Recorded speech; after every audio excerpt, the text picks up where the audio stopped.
diberkati yang datang dalam nama Tuhan. Saudara-saudaraku, sejarah menunjukkan bahwa apapun usaha manusia untuk menciptakan sesuatu yang dapat memberi perlindungan dan rasa aman bagi dirinya, pada akhirnya akan berhenti pada kegagalan. Apalagi jikalau mereka ketika memulai usaha untuk membangun pertahanan diri, mereka melawan ketetapan Tuhan. Mari belajar dari peristiwa tenggelamnya kapal Titanic.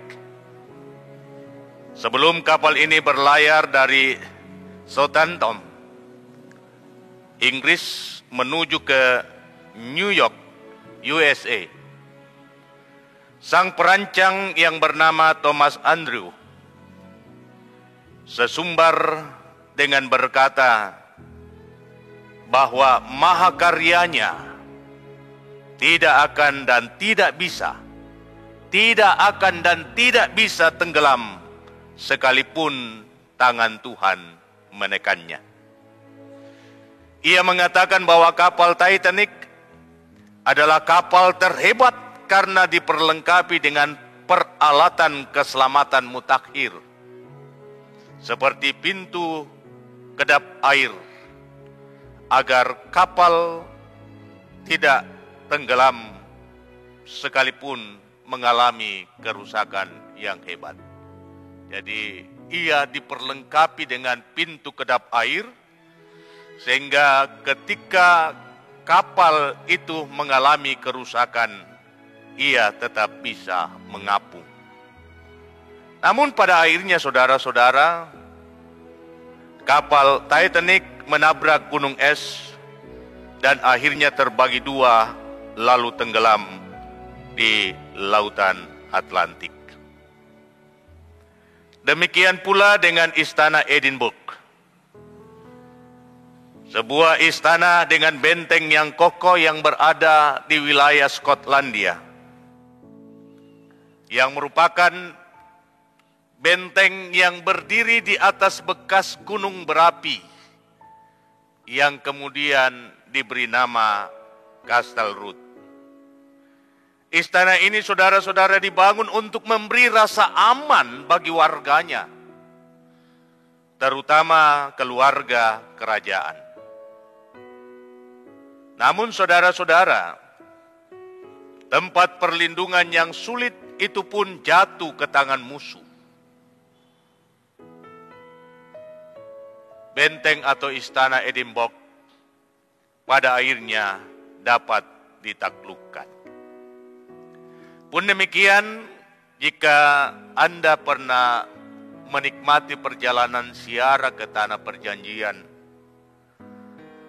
kita berada di kota atau di negara Yordania.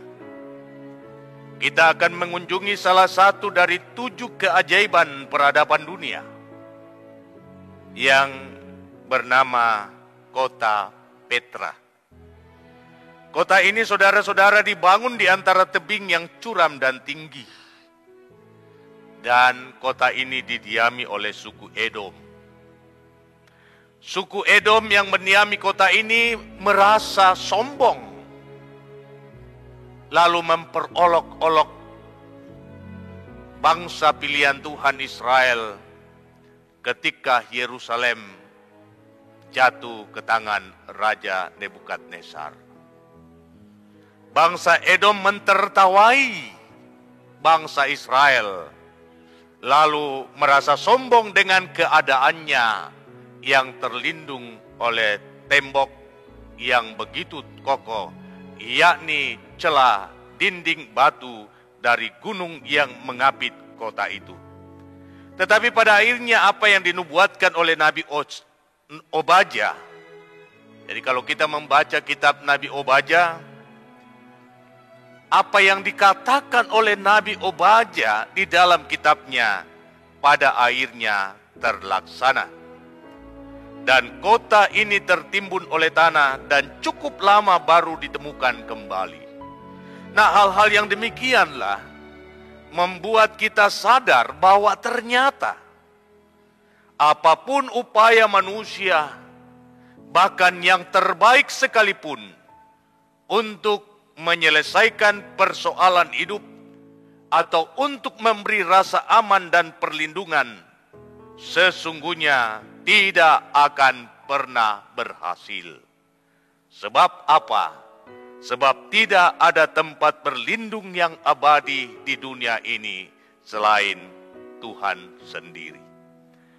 Saudara-saudara yang saya kasihi di dalam Tuhan, Mazmur 31 adalah sebuah doa dari Raja Daud. Di dalam Mazmur ini tergambar dengan jelas realita hidup yang dialami oleh Raja Daud. Di sana ada jeritan hati, di sana ada ratapan, di sana ada keluhan. Bahkan dalam Mazmur ini Daud merasa seolah-olah Allah telah melupakannya. Tetapi berbarengan dengan itu pula, Daud tetap memberikan motivasi pada dirinya sendiri bahwa Allah tidak akan pernah berubah di dalam kasih-Nya. Walau Daud sedang berkeluh kesah, walau Daud sedang menangis, walau Daud sedang meratap, karena dari segala penjuru ia ditekan, dari segala penjuru ia diserang, sehingga serasa tidak ada tempat yang aman baginya untuk menikmati kehidupan. Tetapi berbarengan dengan itu pula, lahir sebuah kesadaran diri akan realita kemanusiaan. Bahwa itulah fakta yang tidak bisa ditolak oleh manusia. Ia akan tetap ada dalam masalah, ia akan tetap ada dalam bayang-bayang bahaya, ia akan tetap ada di dalam masalah persoalan. Dan ia tidak akan mungkin dapat menyelesaikan dan menentaskan masalahnya. Hanya satu yang akan memampukan dia, yakni ketika manusia datang kepada Tuhan. Di tengah kepahitan hidup, di tengah kesesakan yang dialami, di tengah tekanan yang sedang menindih kehidupan. Manusia tidak akan bisa bebas dari masalah itu dengan mengandalkan kekuatannya, dengan mengandalkan pikirannya, dengan mengandalkan akal budinya. Tetapi ketika ia datang kepada Tuhan, ia datang dan berseru kepada Tuhan. Ia datang dan memohon hosana seperti khotbah kemarin. Tuhan, kasihanilah dan tolonglah aku. Maka tangan Tuhan akan terulur. Kuasa Tuhan akan dinyatakan. Dan yang bersangkutan akan diluputkan dari segala mara dan bahaya. Benar saudara-saudara, Daud tidak bisa menyangkali kenyataan yang memahitkan kehidupan. Tetapi bersamaan dengan itu pula, ia tetap memiliki keyakinan yang begitu kuat bahwa Tuhan yang ia sembah adalah gunung batu, tempat perlindungan yang aman baginya dari segala ancaman bahaya. Karena itu ia datang kepada Tuhan. Segala keluhannya, segala masalahnya, segala problemnya itu ditumpahkan di hadapan Tuhan. Ia hanya berharap Tuhanlah yang akan menyelesaikan persoalannya. Yesus sendiri saudara-saudara mengerti benar akan realita kehidupan kemanusiaan. Yesus tahu akan keterbatasan hidup kita di dalam menghadapi masalah, di dalam menyelesaikan persoalan. Yesus tahu bahwa kekuatan kita terbatas, Dan tidak ada satupun yang melekat pada diri kita mampu memberikan jalan rasa aman dan jalan keluar dari setiap persoalan. Karena itu Yesus berseru, "Mari kepadaku, hai kamu yang letih lesu, yang berbeban berat, aku akan memberi kelegaan kepadamu." Yesus adalah alamat yang tepat bagi setiap orang untuk datang. Sehingga ketika setiap orang ada di dalam Kristus, diam di dalam Kristus, tinggal di dalam Kristus, maka rasa tenang dan damai itu akan menjadi nyata. Hanya dekat Allah saja aku tenang, sebab daripadanya lah keselamatanku. Demikian ungkapan Raja Daud di dalam Mazmurnya pasal 62. Saudara-saudaraku, firman Tuhan mau menjelaskan kepada kita bahwa ketika kita datang kepada Tuhan, Tuhan tidak akan menolak kita. Ingatlah cerita tentang anak yang hilang. Ketika ia mengambil inisiatif lari dari rumah orang tuanya, dengan segala hal yang membuat dia bisa berbangga diri, seolah-olah ia tidak akan tersentuh dengan masalah, dengan kekayaan yang ia bawa lari. Tetapi realita terakhir dari kehidupannya adalah sangat menyakitkan. Ia kemudian bekerja, sebuah pekerjaan yang paling hina, untuk mengganjal perutnya. Ia tidak mendapatkan makan yang cukup. Sehingga dikatakan di dalam kitab Injil Lukas, ia sangat ingin makan makanan babi itu, namun tidak seorang pun yang memberikannya.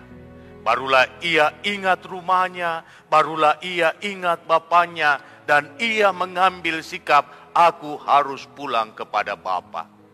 Apakah ia ditolak? Tidak. Tangan Bapa terbuka menyambut.